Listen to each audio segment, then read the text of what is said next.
Hello there, everybody. This is TheMaskedGUI, and here's time for another episode of The Guy Behind the Mask. So what was I going to do in this episode? I should already know this because I tried to record it yesterday, only I had set it up wrong, so this microphone here wasn't actually being picked up, so essentially it was just me talking, but no sound is coming out. And so I got really angry and tired, and I didn't bother trying to record it yesterday, so now I'm doing it today instead. Sorry about that 1 day delay. So yeah, basically, I'm just talking about things as they are at the moment, mainly gaming related, considering that is all of what my YouTube channel is about mostly. With, a little bit of me thrown in. And then it's mainly gaming pretty much. So, yes, I suppose I'll start talking about my New Year's resolution. I was thinking it's going to be a lot harder. I got rid of loads of games that I had, and some of them were pretty good. But now that even just looking back, I can't even think of any of the ones that I used to play all that much. Because the main games I played were Minecraft and Terraria, and both of which I've actually paid for. And then otherwise, then after making my New Year's resolution, I ended up winning the ship. And then, with the whole Steam bundle gift pile majiggy thing, then I ended up winning, not winning, but I ended up getting for free Flat Out and Cogs. And yeah, my friend gave me Gary's mod. And then there's loads of pretty good online games, free to play ones. Things like Team Fortress and Rusty Hearts and other things. I don't know. They're the two main ones that really stand out to me because they're both really good. And some of the demos on Steam are just pretty great anyway. Obviously not as good as the full versions, but, still very good. So yeah, and I've bought more games in shops since, which I to be honest, I actually missed doing. Especially PC games, because I never really bought many PC games. The last PC game I bought before the one I'm talking about now was Super Meat Boy. But that's because there's a lot of stuff in the collector's edition. Sorry, I'm making sure the microphone is actually near my mouth. Was the kind of collector's edition thingy of Super Meat Boy that had the art book and the poster and stuff. And that was worth it. I still haven't finished Super Meat Boy, because I just honestly don't have the patience for a game that tests me that much. But then last week when I was up the county in Dublin with my girlfriend, we were looking around in a shop and I found Mass Effect for €4, which I suppose 4 in any currency is not much at all. And so I thought, Mass Effect, I remember playing that game and it was really good, but never finishing it. And so I thought, it's good, I'm going to buy it. And I did buy it. And because it's 4 years old, it's one of these games that has good enough graphics and I can run it very well without it completely lagging to completely lagging. I don't have to have some sort of, clever metaphor or simile or whatever for it. It can just look really good and it doesn't go too slowly, pretty much. Sorry, I often try and flower up my speech and then it just ends up sounding really, really stupid afterwards. So maybe I should just be more straightforward in future. Yeah, this whole microphone is covered in coiled up wires just because I couldn't be bothered unwiring it up or unwinding it and then rewinding it again. So it's plugged into my computer. I can hold it in my hand. I'm happy. Plus, I suppose all this adds to the grip of it.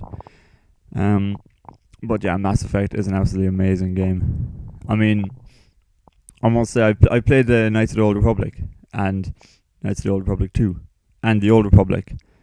But I still think and I've also played Dragon Age, but not as much, so I can't really remember how that plays. But in terms of all the Star Wars games that Bioware have made, I think I still prefer Mass Effect, just because Mass Effect is a proper third-person shooter. You can actually go around and shooting things, but then in Knights of the Old Republic, you kind of have to select what you want to do, then wait for your character to do it, and then it happens, and then you have to select what they do again, or else they just keep on attacking automatically. I generally don't really like that much in games. I suppose that's one of the main things that always kind of stopped me from getting into World of Warcraft as well, is you click on the enemy and then you just keep on attacking them automatically, which is, I prefer kind of more hands-on, fast-paced action games. The only exception is Final Fantasy. Because, I mean, you kind of do one attack and you select that attack, and so you're kind of in charge of all of your character's attacks, you know what I mean? Because, like, you, for example, there's always an attack command in Final Fantasy. You select attack, and then your character goes forward, does the attack, and then goes back, and then you select their next attack. So, I mean, even though they do it automatically, you're still in charge of every single move that they make. And I know you are also in Knights of the Old Republic and World of Warcraft, but I know it's just kind of it's too weighty. Like you have to go forward and just, select attack, and then they just keep on, attacking and attacking and attacking and attacking until the enemy's dead or until you start dying, which you have to select the heal command. I don't know. I just prefer these kind of full-on action games, like, for example, Dragon's Nest, which is, like fully interactive. You click to attack enemies.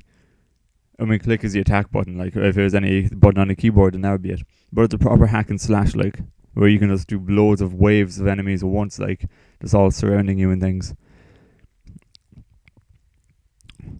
So basically, yeah, the Star Wars games that Bioware make are too slow going for me, but Mass Effect really has a very good mix. Plus, I think I prefer it as well to things. No offense to Bethesda, they make great games, but I think I probably prefer, like, for example, Mass Effect. I don't know if you heard that. My phone just went off. Mass Effect to, for example, what would be the nearest competitor? I suppose. Well, it wouldn't be Oblivion, so I'm just going to say Fallout, even though they're very, very different. But in terms of gameplay, I mean, like, I know you can kind of make decisions and you can be nice to people or be mean to people.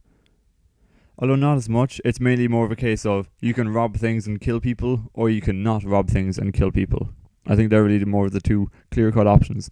But at least in Mass Effect, you can, when you're talking to people, there's a lot more social interaction.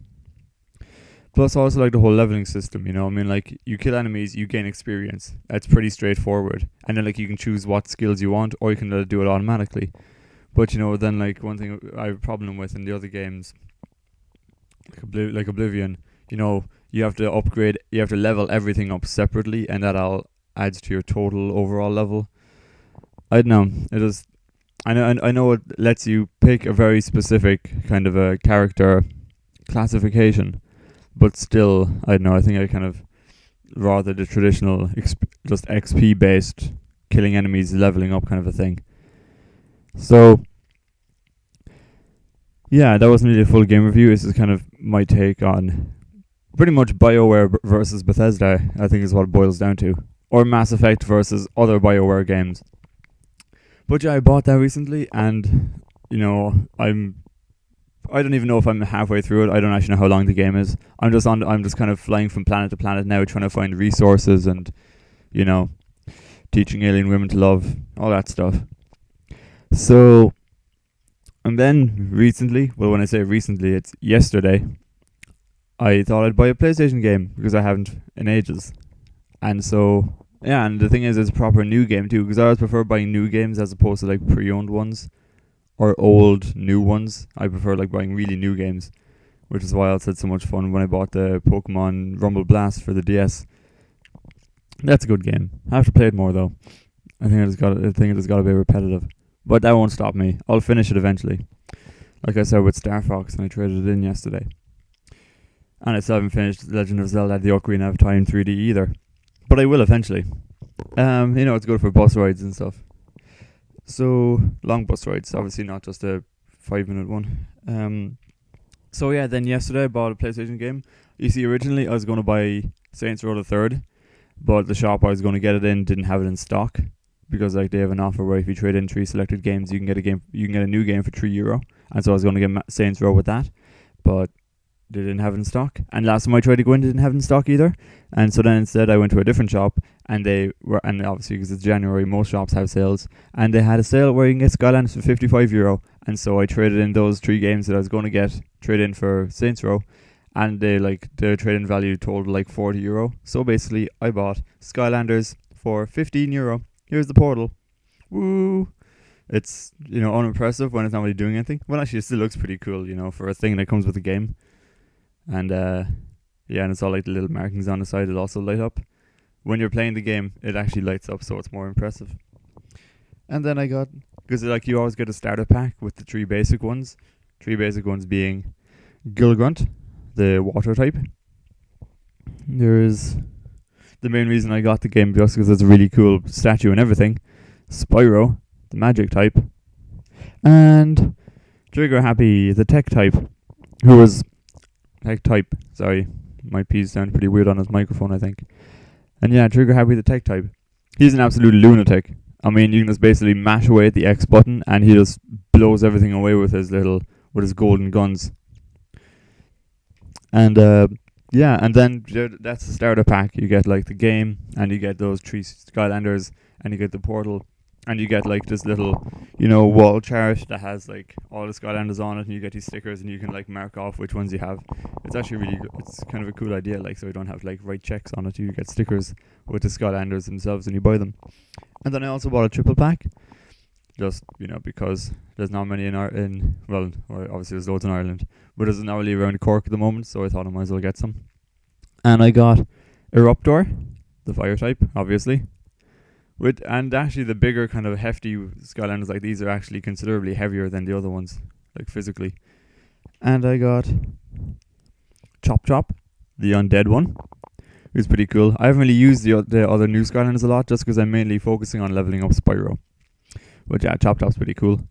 And the little skull thingy too, that like marks that he's an undead Skylander, because all their bases are corresponding to what element they are. But yeah, that skull actually glows in the dark, which I thought was a fun thing, because I like glow in the dark stuff. And I got Bash. Or is it Bash? I keep on forgetting. I think his name is Bash.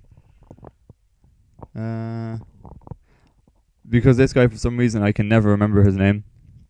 But yeah, he's the earth type. He's also quite heavy. He's also extremely strong in the game. I'm not sure if his name is... Oh yeah, it is Bash. I keep on forgetting. I keep on thinking of other Smash and Crash and other things. But yeah, he's cool. And yeah, there's loads of other ones. Like I think it's like 32 Skylanders in total you can get. Yeah, there's like 4 of each element, and there's 8 elements. So yeah, that makes 32. And then you can also get like these 4 special quest items, or chapter items, or something like that. But they're basically kind of like DLC in the sense like you get a new mission when you place it on the portal. Or else then if you use it within a level, then it just causes loads of damage apparently. And then you can also get these special items that you put on the portal as well. The most notable item for me really though, I haven't got it, I don't have any of the items, but the most notable one for me is Sparks the Dragonfly, who any Spyro fans will know as the Dragonfly from the old Spyro games. And yeah, you can get him as one of the items, and like he flies around and does damage. Or she, I don't actually know what it is, because I don't think it ever actually speaks with a human voice, so it's hard to tell its gender.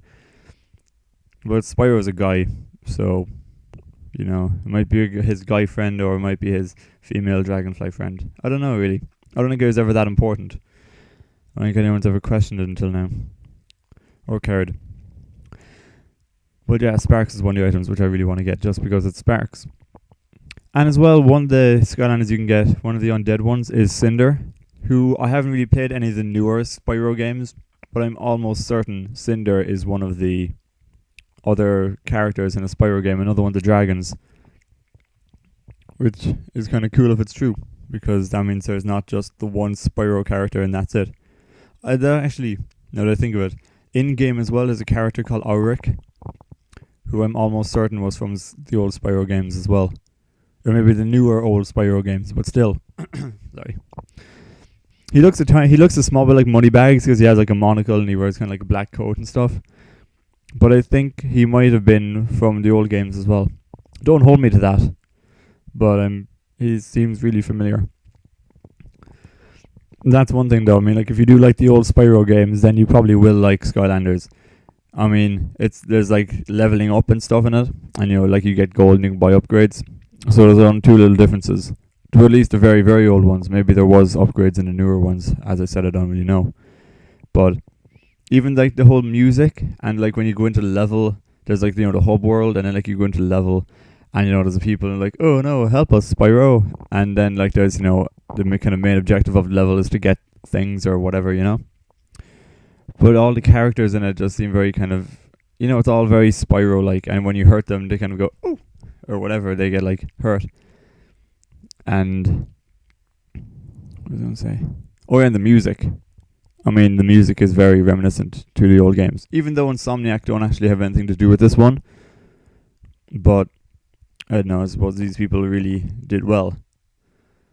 Because sometimes, kind of heavy changes are made to a game when it's not the same developer, and it's just like, oh my god, you just totally ruined it.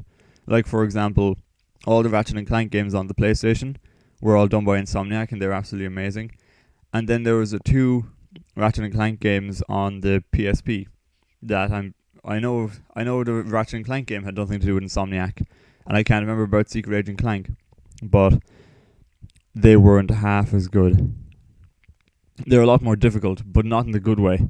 Some people are like, oh yeah, the Ratchet and Clank games are way too easy, but this makes it a lot better. But this was kind of at the same time frustratingly difficult, where, I mean, you tried to upgrade your weapons, but you couldn't because you just kept on dying, kind of a thing, I don't know. But yeah, no, they weren't half as good. But this one is actually an extremely good version of a game. But at the same time, it doesn't even feel like a Spyro game. Because, yeah, obviously, Spyro's the... Sorry, I know what's wrong with my throat. Spyro is the, like, main character of the game. That's, he's the one you always get with it. But, I'm always using him. But at the same time, it's not just a Spyro game, because there's also 31 other playable characters in it, And they all have their own unique attacks. Obviously, Spyro has to be shoot fire and charge. I mean, there was something wrong if it wasn't. Another thing, you can actually jump in this game, but they make it so that you don't need to, so that's fine. But, yeah, no, there are Spyro's attacks, and like you can get a third attack for everyone. Spyro's is just flying, but then later on as well, you get the other traditional smashing into the ground thing, like you're flying along, and then he's kind of smashes his head into the ground, like the old games. Ooh. Excuse me. And they all have their own attacks. Some of them are considerably slower. People like Eruptor. Even though you'd think this big, huge, heavy Earth Dragon would be really slow, he's not. Because he has an attack where he can just roll constantly, and it actually makes him go really, really fast. Anyway, I think I've gone on about Skylanders enough now. Because it's not the only news I have. Well, not the only gaming-related news I have. Because my other gaming-related news... Sorry, I'm just going to move the camera so I can hang back a bit. Hang back a bit? What? Well, what era am I from? Anyway, so yeah, I can just lean back like this. But I will say, screw it. It's too late now. I've said it so many times. My other big news, big enough. I'm probably actually going to try and download the demo just so I can get a taste of it before I finally buy it. But also when I bought Skylanders yesterday, I pre-ordered Final Fantasy 13-2 for the PS3. Not the Crystal Edition. I wish I got the Crystal Edition, but you could only order that online. No, just the regular limited edition, which is still pretty cool. I mean, when you get you see, when you pre-order in this shop that I bought it in, I'm not going to say it just because, there might be some sort of thing wrong with that, I don't know. But in that shop, you get like a pre-order pack. I forget what's in it, but you get a pre-order pack anyway.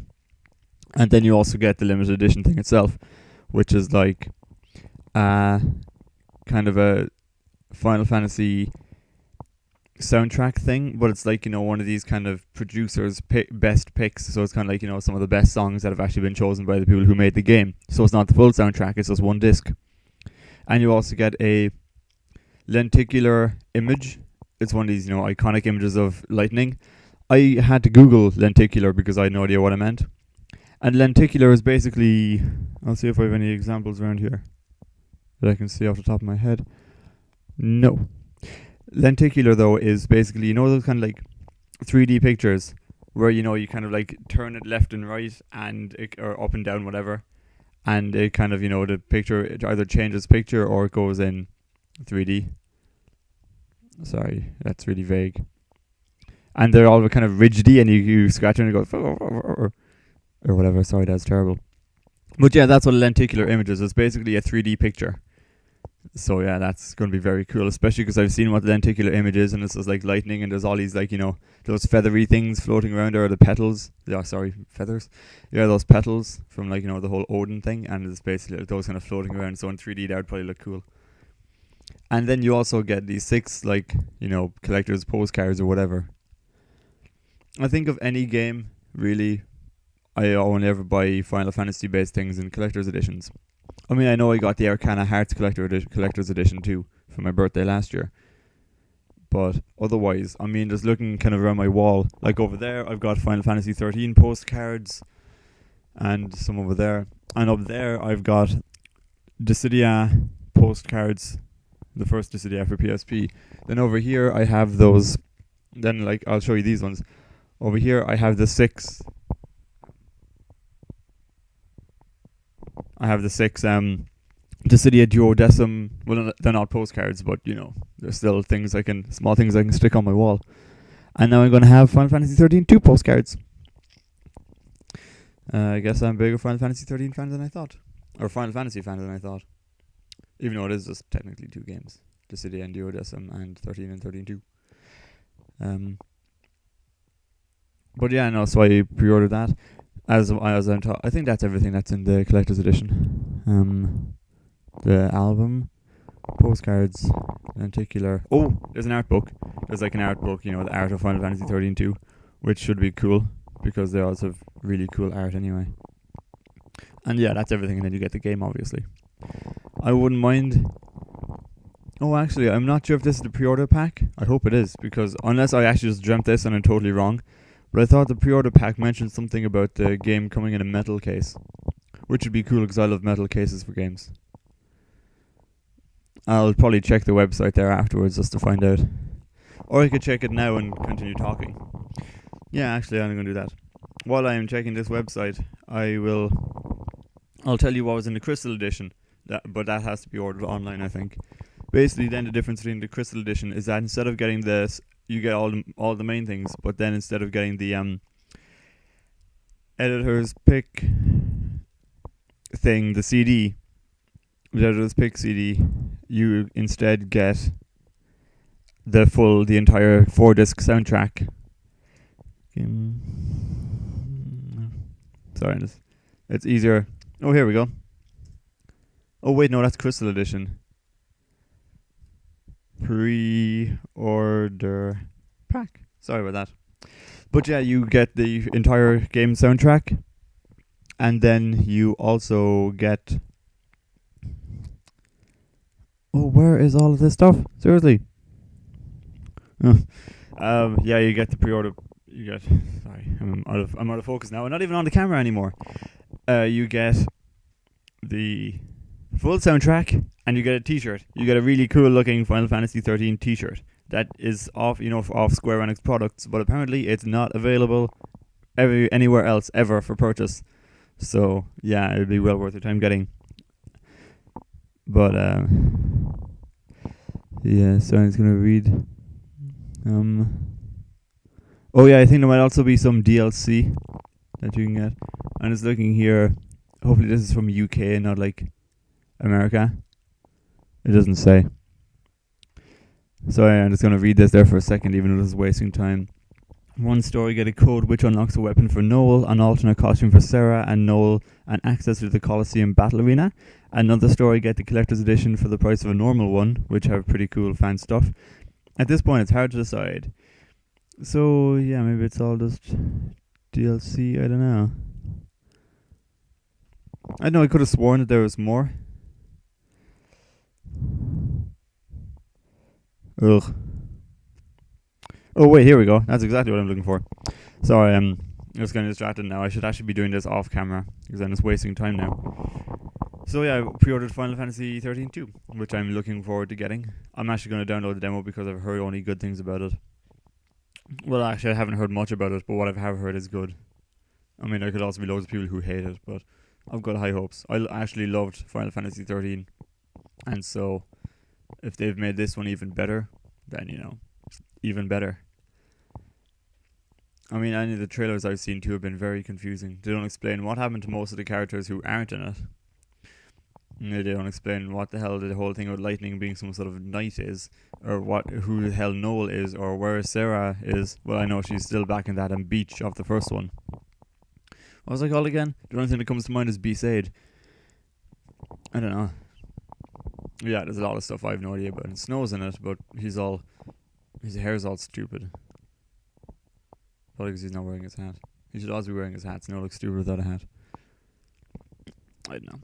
I have no idea what's going on. But, okay, so I think I should probably end this video here because it's gone on longer. But at least this one's actually recording, so I'll be able to upload it. So yeah, thank you for listening to me. Oh yeah, sorry. Oof. The first thing I was supposed to say in the video, the reason I'm using this microphone and not my headset, basically the microphone on my headset is now broken. So that's why my gaming videos have been put on standby. I found out when I was trying to do my first live stream that the microphone wasn't working anymore. So that was just awful for the two people who actually came to watch my live stream and myself. And so yeah, now I have to get a new headset or just a regular microphone that I don't have to hold, because obviously I need two hands to play games.